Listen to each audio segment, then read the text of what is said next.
Hello and welcome. I'm Emma. For over 2 decades, I stood on the front lines of emergency medicine, a world where stress is the air you breathe and burnout is a constant looming shadow. I witnessed the devastating toll that relentless pressure takes on the human body and spirit. But I also saw something else, something deeper and more insidious than simple exhaustion.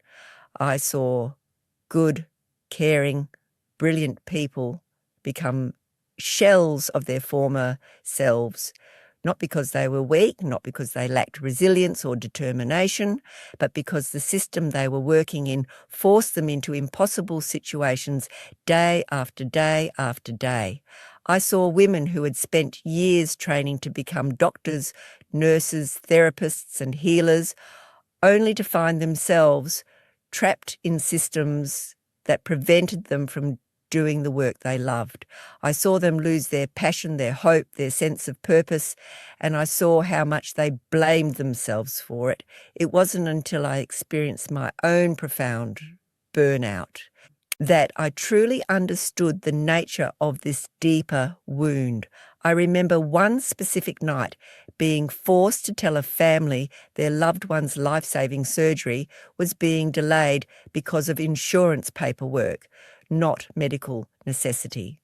I had the expertise, the resources, the capability to save this person's life, but the system wouldn't let me. I followed the protocol, I said the words, but every fibre of my being screamed that it was wrong. That night, a part of me broke. It wasn't the stress that broke me, it was the violation of my oath to put patients first.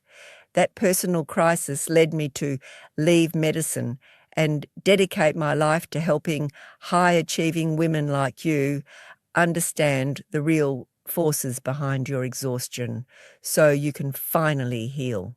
Today we're going to talk about what I believe is the number one cause of burnout that nobody is talking about. We talk endlessly about workload, about the hustle culture, about the lack of work-life balance. And while all of those things are incredibly important, they are often just the symptoms of a much deeper problem. There is a hidden driver of burnout that explains why you can take a vacation, reduce your hours, start meditating, practice yoga, get a massage, and still feel that soul-crushing weight of exhaustion and cynicism. It's a concept that, once you understand it, will reframe everything you thought you knew about your own burnout. It's called moral injury. Now, when you hear that term, you might think of soldiers on a battlefield. And that's where the concept was first identified. Researchers were trying to understand why some veterans came home with a deep spiritual anguish that couldn't be explained by PTSD alone. They hadn't just witnessed trauma, they had been forced to participate in or witness acts that violated their most deeply held moral beliefs. They had suffered an injury to their soul. But what we are now beginning to understand is that you don't have to be on a battlefield to experience moral injury. You can experience it in an office, in a classroom, in a hospital, in a courtroom, or even in your own home. Moral injury happens anytime you are forced to perpetrate, fail to prevent, or bear witness to acts that transgress your own moral code. It's the distress that arises from a profound conflict of values. And for so many women, it is the true unspoken root of their burnout. Let me give you an example. I want to tell you about a woman I worked with. We'll call her Michelle. Michelle was a brilliant and passionate elementary school teacher. She went into teaching because she believed in nurturing the whole child. She valued creativity, curiosity, and emotional development. She dreamed of creating a classroom where every child felt seen, safe, and inspired to learn. For the first few years of her career, she loved her job. She poured her heart and soul into her students, and she saw them blossom. She would spend her own money on art supplies. She would stay late to help struggling students. She would create elaborate projects that connected learning to real life. Her classroom was a place of wonder and possibility. Parents would tell her that their children came home excited about school for the first time in their lives. But then things started to change. A new administration came in with a relentless focus on standardized test scores. Suddenly, Michelle's job was no longer about nurturing children. It was about data points and performance metrics. She was told to teach to the test. The school cut funding for art and music to pay for more test prep materials. She was given scripted lesson plans that left no room for creativity or spontaneous learning. She watched as her students, who were once excited and engaged, became anxious and bored. She saw the light go out of their eyes, and she felt like she was the one turning it off. Every day, Michelle went to work and did things that violated her core values. She believed in fostering a love of learning, but she was forced to drill her students on test-taking strategies. She believed in the importance of play and creativity, but she was forced to cut recess short to make more time for math drills. She believed in treating her students as unique individuals, but she was forced to treat them as data points on a spreadsheet. She was in a constant state of internal conflict. She knew that what she was doing was not in the best interest of her students, but she felt powerless to change it. If she spoke up, she was labelled as difficult or not a team player. If she quit, she would be abandoning her students and her financial security. So she stayed and she burned out. She became cynical and detached. She started getting sick all the time. She dreaded going to work in the morning. She felt a deep sense of shame and guilt, as if she had betrayed herself and her students. Her friends and family told her she was just stressed, that she needed to take a vacation or practice more self-care. But Michelle knew it was more than that. She wasn't just tired, she was heartbroken. She was suffering from a moral injury. This is the critical distinction that I want you to understand. Burnout is what happens to your body and mind when you are chronically overstressed. It's the exhaustion, the cynicism, the feeling of inefficacy. But moral injury is often the cause of that stress. It's the why behind the burnout. It's the realization that the work you're doing or the way you are being forced to do it is fundamentally at odds with who you are and what you believe in. It's the feeling of being a cog in a machine that is doing harm, or at the very least, not doing the good you set out to do. For women, this can be particularly acute. We are often drawn to professions that are centered around caring, helping, and making a difference.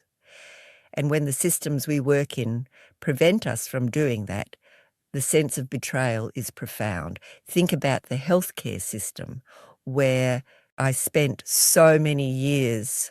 Doctors and nurses go into medicine to heal people, but they are often forced to spend more time on paperwork than with patients. They are pressured to discharge patients too early because of insurance constraints. They are forced to recommend treatments based on what is most profitable for the hospital, not what is best for the patient.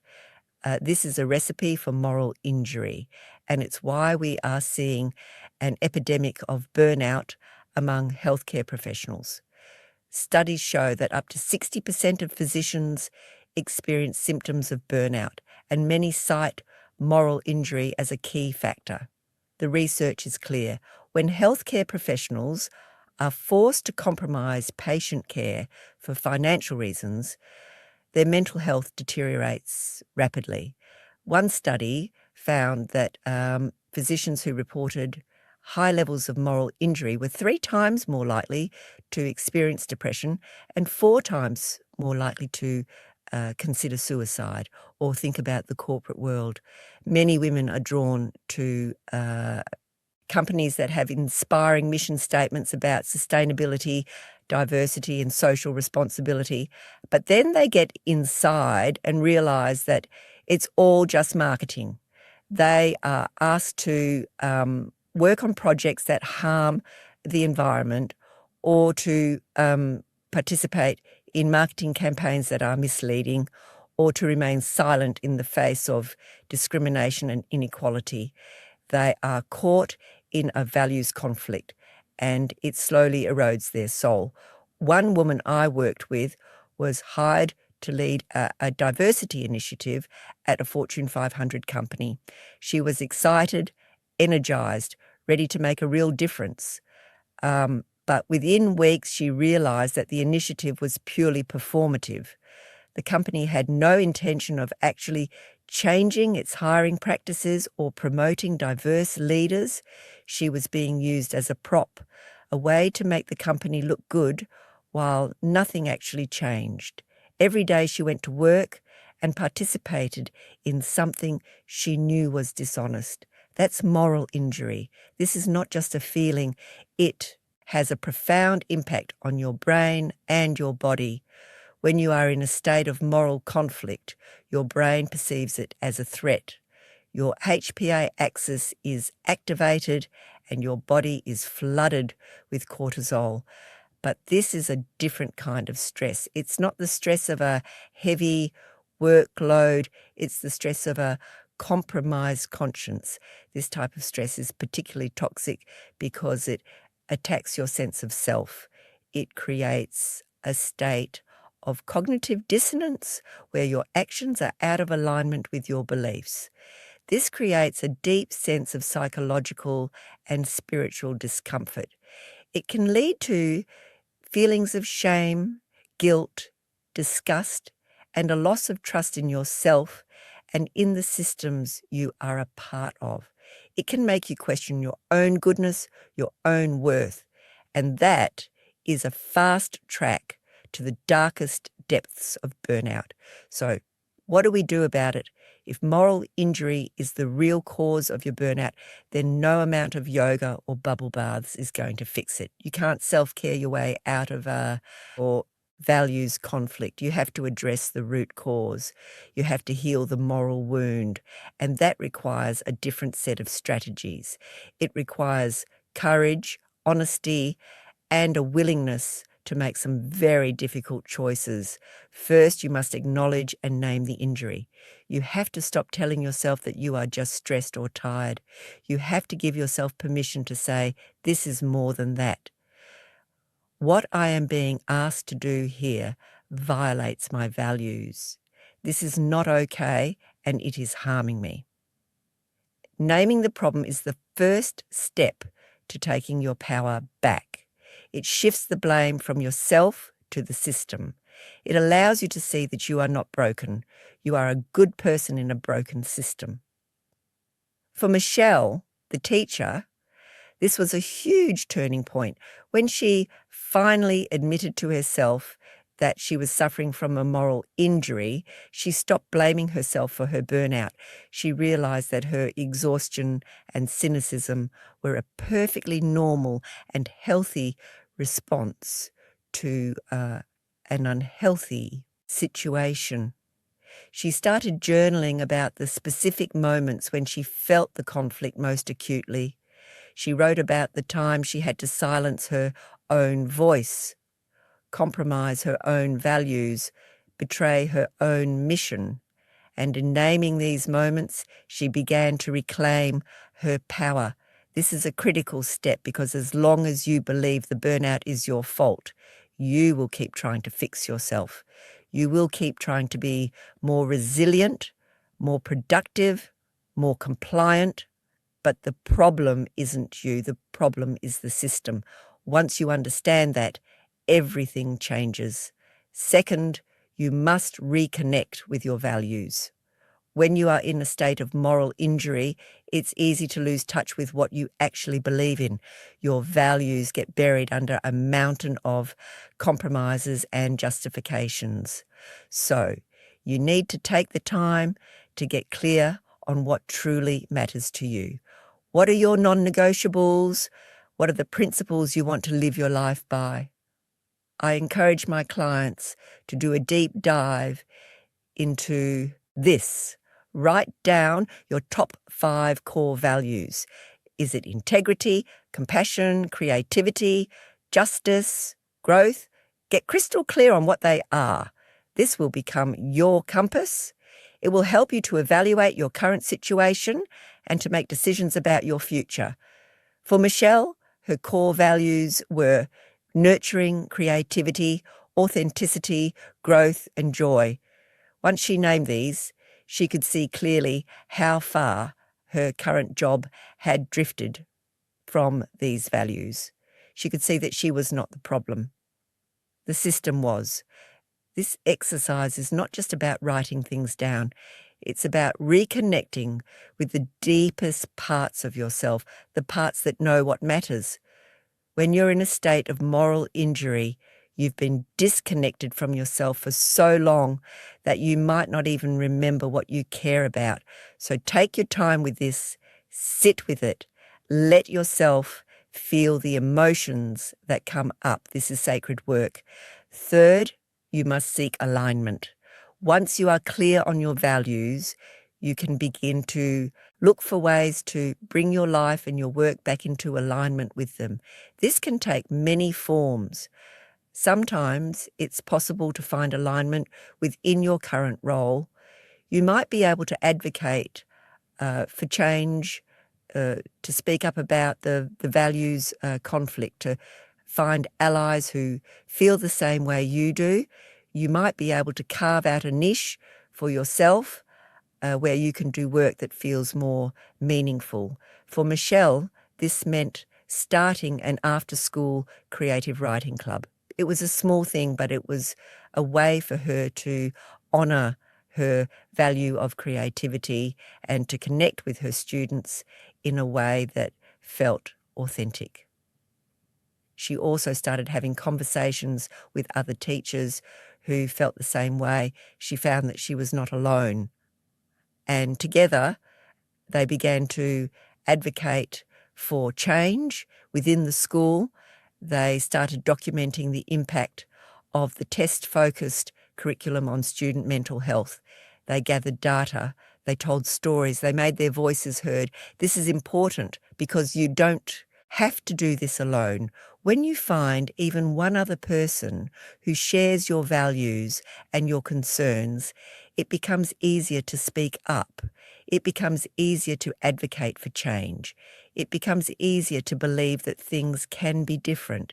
But sometimes it's not possible to find alignment in your current situation. And in that case, you may need to make the incredibly brave decision to leave. This is not failure. This is an act of profound self-respect. It is choosing your soul over your salary. It is saying, my integrity is not for sale. This is terrifying, I know, but I have worked with so many women who have made this choice, and I've never met one who has regretted it. They may have had to take a pay cut or start a new career or downsize their lifestyle, but they have all said that the peace of mind and the sense of wholeness they have gained is priceless.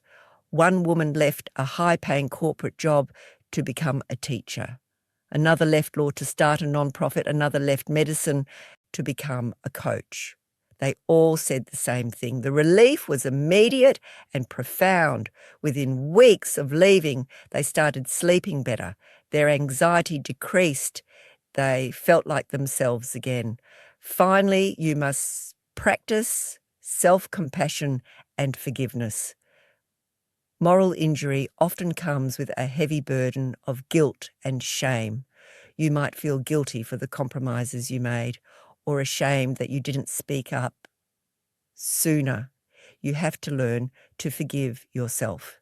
You were doing the best you could in an impossible situation.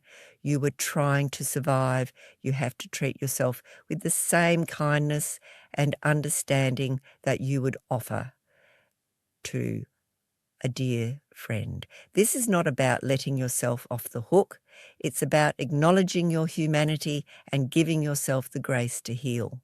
One powerful practice is to write a letter to yourself, forgiving yourself for the compromises you made. Tell yourself that you did the best you could with the information and resources you had at the time. Tell yourself that your intentions were good, even if the outcomes weren't what you hoped for. If you are listening to this and it's resonating with you, I want you to know that you are not alone. Millions of women are silently suffering from moral injury, believing that their burnout is their own personal failing. But it's not. It is a systemic problem. And the more we talk about it, the more we can begin to create a world where we are no longer forced to choose between our livelihood and our soul. This is not about individual resilience or self-care. This is about systemic change. This is about creating workplaces and institutions that honour the values and the humanity of the people who work in them. So I want to ask you a question. Have you ever felt that your work was in conflict with your core values? Have you ever felt that you were being asked to betray yourself in order to succeed? I invite you to share your experience in the comments below if you feel comfortable. Let's bring this hidden cause of burnout out into the light. Let's validate each other's experiences and support each other in the courageous work of healing. And let's start a conversation about what systemic change might look like in your industry, in your workplace, in your life. Thank you for joining me today. If this message was meaningful to you, please like this video and share it with other women in your life. And be sure to subscribe for more conversations like this. I'm Emma. Be well, and remember, your integrity is your most valuable asset. Protect it fiercely. You deserve to do work that aligns with your values. You deserve to be whole.